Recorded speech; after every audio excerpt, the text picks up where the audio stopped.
BA भाग प्रथम में सामाजिक मानव शास्त्र पुस्तक में हम आज संस्कृति का अध्ययन करेंगे। सर्वप्रथम आज संस्कृति का अर्थ, परिभाषा तथा संस्कृति की विशेषताओं का गहनतापूर्वक अध्ययन करेंगे। देखिए, मानव इसलिए मानव है कि उसके पास एक संस्कृति है। सर्वप्रथम कहें तो पशु और मानव में एक ही अंतर है कि पशु के पास संस्कृति नहीं है और मानव के पास संस्कृति है। और मैं अपने शब्दों में अपने शब्दों में इसको ऐसे व्यक्त करते हैं कि जीवन जीने के ढंग को ही संस्कृति कहते हैं, जो केवल मनुष्य में पाया जाता है, पशुओं में नहीं पाया जाता है। संस्कृति के अभाव में मानव को पशु से श्रेष्ठ नहीं माना जा सकता। जिसके पास यदि संस्कृति नहीं है तो वो मानव नहीं है, वो पशु है। संस्कृति ही मानव की श्रेष्ठतम धरोहर है, जिसकी सहायता से मानव पीढ़ी दर पीढ़ी आगे बढ़ता जा रहा है, प्रगति की ओर उन्मुख हो रहा है। यदि मानव ने उसकी संस्कृति छीन ली जाए तो कुछ शेष बचेगा? कुछ भी शेष नहीं बचता है। वह केवल मात्र अन्य पशुओं के समान एक प्राणी है। मानव और पशु के बीच संस्कृति का ही सिर्फ अंतर है और कोई अंतर नहीं पाया जाता है। अब संस्कृति के सामान्य अर्थ की बात करें तो देखिए, संस्कृति शब्द का प्रयोग अनेक अर्थों में किया जाता है। क्रोबर तथा कलुखोन नामक विद्वानों ने संस्कृति की परिभाषाओं का संकलन किया। कि कितने लोगों ने परिभाषाएं दी, इसका संकलन किया और उन्होंने देखा कि 108 परिभाषाएं हैं संस्कृति की। साहित्यकारों ने सामाजिक आकर्षण एवं बौद्धिक श्रेष्ठता को प्रकट करने के लिए संस्कृति शब्द का प्रयोग किया।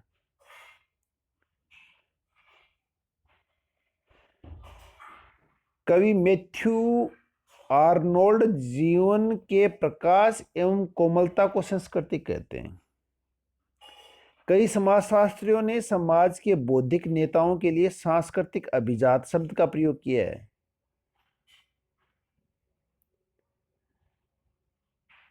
संस्कृति शब्द संस्कृत भाषा से लिया गया है।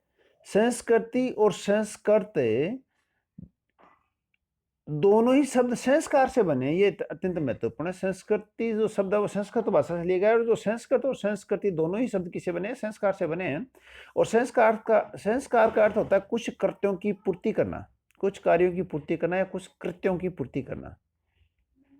एक हिंदू जन्म से ही अनेक प्रकार के संस्कार करता है, जिनमें उसे विभिन्न प्रकार की भूमिकाएं निभानी पड़ती हैं। संस्कृति का अर्थ होता है विभिन्न संस्कारों के द्वारा सामूहिक जीवन के उद्देश्य की प्राप्ति। यह प्रेमार्जन की एक प्रक्रिया है। संस्कारों को संपन्न करके ही एक मानव सामाजिक प्राणी बनता है। संस्कृति की परिभाषाएं देखें तो टाइलर लिखते हैं, टाइलर ने अपनी पुस्तक प्रिमिटिव कल्चर में लिखा है, संस्कृति एक जटिल समग्रता है जिसमें ज्ञान, विश्वास, कला, आचार, कानून, प्रथा और ऐसी अन्य क्षमताओं, आदर्शों का समावेश है जो मनुष्य समाज का एक सदस्य होने के नाते प्राप्त करता है। टाइलर कहते हैं कि एक जटिल पुंज है संस्कृति, जिसमें क्या पाया जाता है? ज्ञान पाया जाता है, विश्वास पाया जाता है, कला पाई जाती है, कानून पाया जाता है, प्रथा पाई जाती है, अनेक आदर्श पाए जाते हैं। और ये सब कब मिलते हैं? जब मनुष्य समाज का सदस्य होता है, तब ये इन सबको प्राप्त करता है। यह व्यक्ति को समाज का उपहार है। यह प्रकृति की देन नहीं है बल्कि समाज की देन है, क्योंकि संस्कृति का निर्माण स्वयं मनुष्य ने किया है। इसी संबंध में हर्स्कोविट्स लिखते हैं कि संस्कृति पर्यावरण का मानव निर्मित भाग है।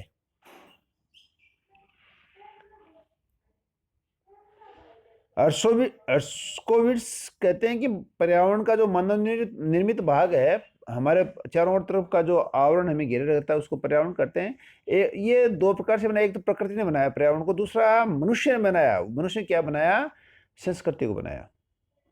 तो मानव निर्मित भाग जो मनुष्य ने जिसका निर्माण किया पर्यावरण के अंतर्गत, वो है संस्कृति। हर्स्कोविट्स की जो ये परिभाषा हमारा ध्यान इस सत्य की ओर आकर्षित करती है कि मानव जीवन दो प्रकार के पर्यावरण से पलता है। प्रथम तो प्राकृतिक पर्यावरण, दूसरा कृत्रिम या मानव निर्मित पर्यावरण। मानव का संपूर्ण कृत्रिम पर्यावरण ही उसकी संस्कृति है। इसी क्रम में पिंडीगटन लिखते हैं कि संस्कृति उन भौतिक तथा बौद्धिक साधनों और उपकरणों का संपूर्ण योग है जिनके द्वारा मानव अपनी प्राणशास्त्र तथा सामाजिक आवश्यकताओं की संतुष्टि तथा अपने पर्यावरण से अनुकूलन करता है। पिंडीगटन की जो परिभाषा, इसमें दो पहलू सामने आते हैं। एक तो भौतिक और भौतिक तत्वों, भौतिक की ओर संकेत करता, दूसरा भौतिक वस्तुएं और बौद्धिक साधन। मजूमदार व मदान लिखते हैं कि लोगों के जीवन जीने के ढंग को संस्कृति कहते हैं। ये बहुत ही सुंदर और अति उत्तम परिभाषा है मजूमदार व मदान की, कि लोगों के जीवन के ढंग को ही संस्कृति कहते हैं। इस परिभाषा में मनुष्य के जीवन के तौर तरीकों को संस्कृति का नाम दिया गया है। होबल कहते हैं संस्कृति सीखे हुए व्यवहार प्रतिमानों का कुल योग है जो किसी समाज के सदस्यों की विशेषता, जो कि प्राणशास्त्रीय विरासत का परिणाम नहीं है। होबल की इस परिभाषा से क्या स्पष्ट होता है कि यह होता है कि संस्कृति सीखी जाती है अतः यह एक पीढ़ी द्वारा दूसरी पीढ़ी में स्थानांतरित की जाती है।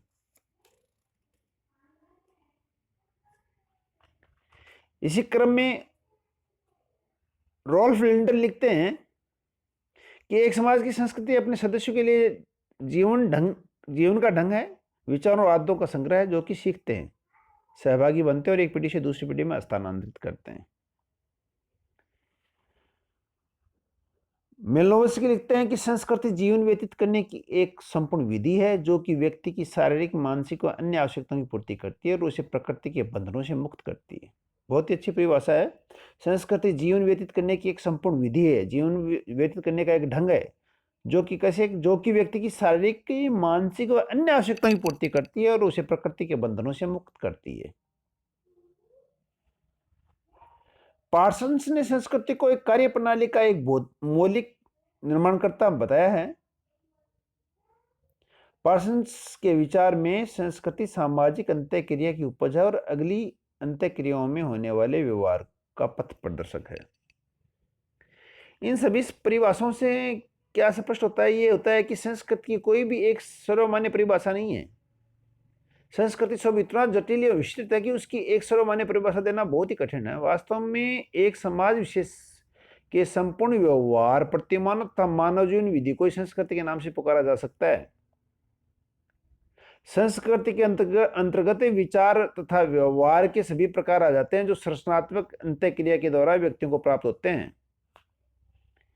अतः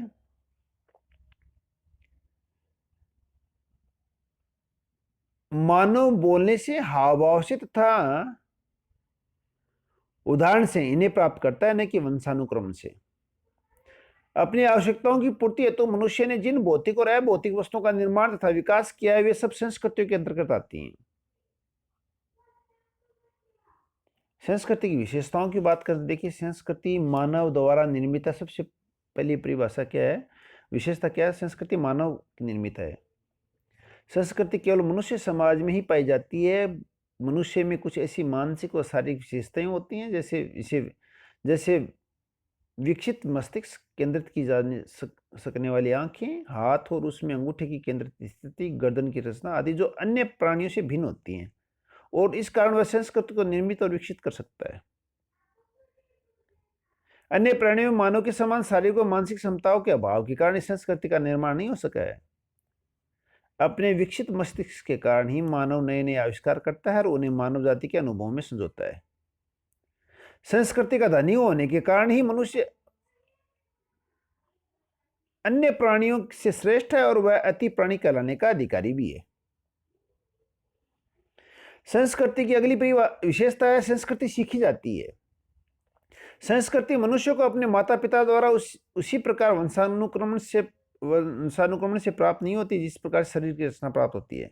संस्कृति मानव के सीखे हुए व्यवहार प्रतिमानों का योग है। एक मनुष्य अपने जन्म के साथ किसी संस्कृति को लेकर पैदा नहीं होता, बल्कि जिस समाज में पैदा होता है उसी संस्कृति को धीरे धीरे समाजीकरण की प्रक्रिया द्वारा सीखता है। संस्कृति की अगली विशेषता है कि संस्कृति स्थानांतरित की जाती है। इसका मतलब है कि संस्कृति चूंकि सीखी जा सकती है, इसलिए ही नई पीढ़ी पुरानी पीढ़ी के द्वारा संस्कृति का ज्ञान प्राप्त करती है। इस प्रकार एक समूह से दूसरे समूह को, एक पीढ़ी से दूसरी पीढ़ी को संस्कृति स्थानांतरित की जाती है। मानव को अन्य प्राणियों से श्रेष्ठ घोषित करने में उसकी भाषा का भी महत्वपूर्ण हाथ है। भाषा के कारण ही वह अपने ज्ञान को दूसरे लोगों तक पहुंचाता है। वह अपने द्वारा अर्जित ज्ञान को नई पीढ़ी को भाषा, लेखन और संकेतों के माध्यम से स्थानांतरित करता है। नई पीढ़ी को अपने पूर्वजों द्वारा अर्जित ज्ञान का भंडार प्राप्त होता है, जिससे वे स्वयं का अनुभव भी जोड़ते जाते हैं। इस प्रकार से मानव ज्ञान एवं संस्कृति का कोष दिनों दिन बढ़ता जाता है। भूतकाल के अनुभवों का लाभ भविष्य में आने वाली पीढ़ी द्वारा उठाया जाता है। इसकी अगली विशेषता है, संस्कृति में सामाजिक गुण विद्यमान होते हैं। इसका मतलब होता है कि संस्कृति की प्रकृति सामाजिक होती है। मनुष्य के जो व्यवहार भले सीखे हुए हों, केवल वैयक्तिक होते हैं, वे संस्कृति के भाग नहीं होते, परंतु जब ये वैयक्तिक व्यवहार दूसरों द्वारा अपना लिए जाते हैं तो वे संस्कृति के अंग हो जाते हैं। इस प्रकार संस्कृति एक समाज की संपूर्ण सामाजिक जीवन पद्धति का प्रतिनिधित्व करती है। संस्कृति के इसी सामाजिक गुण के कारण समाज का प्रत्येक सदस्य इसे अपनाता है, क्योंकि इससे व्यवहार प्रतिमानों की समग्रता होती है। इसी कारण इसमें व्यक्तिगत व्यवहारों पर सामाजिक दबाव डालने की शक्ति होती है। संस्कृति की अगली विशेषता है कि प्रत्येक समाज की एक विशिष्ट संस्कृति होती है। एक समाज की भौगोलिक और सामाजिक परिस्थितियां दूसरे समाज से भिन्न होती हैं, अतः प्रत्येक समाज में अपनी एक विशिष्ट संस्कृति पाई जाती है। समाज अपनी आवश्यकताओं की पूर्ति के लिए अनेक आविष्कार करता है। आविष्कारों का योग संस्कृति को एक नया रूप प्रदान करते हैं। हर समाज की आवश्यकताएं भिन्न भिन्न होती है, जो सांस्कृतिक भिन्नताओं को जन्म देती है। एक समाज की संस्कृति में घटित होने वाले परिवर्तन दूसरी संस्कृति में घटित होने वाले परिवर्तनों से भिन्न होते हैं। इसकी अगली विशेषता है कि संस्कृति समूह के लिए आदर्श होती है। देखिए, एक समूह के लोग अपनी संस्कृति को आदर्श मानते हैं और वे उसके अनुसार अपने व्यवहार और विचारों को डालते हैं। जब दो संस्कृति की तुलना की जाती है तो एक व्यक्ति दूसरी संस्कृति की तुलना में अपनी संस्कृति को आदर्श बताने का प्रयास करता है, उसकी इच्छाओं का उल्लेख करता है। हिंदू संस्कृति की तुलना मुस्लिम संस्कृति से करने पर दौरान एक हिंदू अपनी संस्कृति को ही श्रेष्ठ बताता है। संस्कृति की अगली विशेषता है कि यह मानव आवश्यकताओं की पूर्ति करता है। संस्कृति मानव की सामाजिक एवं शारीरिक आवश्यकताओं को पूरा करती है। प्रकार्यवादियों ने संस्कृति के प्रकारों पर अधिक बल दिया। प्रकारवादियों ने मेलोवस्की और रेडक्लिफ ब्राउन आदि के ने कहा कि संस्कृति का कोई तत्व बेकार नहीं होता, बल्कि वह मानव की किसी न किसी आवश्यकताओं की पूर्ति अवश्य करता है। किसी भी सांस्कृतिक तत्व का अस्तित्व तभी तक बना रहता है जब तक कि वह मानव की किसी न किसी आवश्यकता की पूर्ति करता है। इसकी अगली विशेषता है कि संस्कृति में अनुकूलन की क्षमता पाई जाती है, सामंजस्य की क्षमता पाई जाती है। संस्कृति में परिवर्तन होता रहता है और इस परिवर्तन के परिणाम स्वरूप संस्कृति को अपने से बाहर की शक्तियों के साथ सामंजस्य करते रहना पड़ता है। विशेषकर भौगोलिक पर्यावरण से सामंजस्य करना पड़ता है। संस्कृति की अगली विशेषता की संस्कृति में संतुलन एवं संगठन होता है। संस्कृति का निर्माण विभिन्न इकाइयों से मिलकर होता है। यह है सांस्कृतिक तत्व, संस्कृति संकुल और संस्कृति प्रतिमान। ये परस्पर एक दूसरे से बंधी हुई रहती हैं। ये सब इकाइयां संगठित रूप से मिलकर ही संपूर्ण संस्कृति की व्यवस्था को बनाए रखते हैं। अब जो संस्कृति की अगली विशेषता है, संस्कृति अधिवैयक्तिक और अधिशावी दोनों होती हैं। देखिए क्या है, संस्कृति की एक अन्य प्रमुख विशेषता है कि संस्कृति अधिवैयक्तिक और अधिशावी होती है।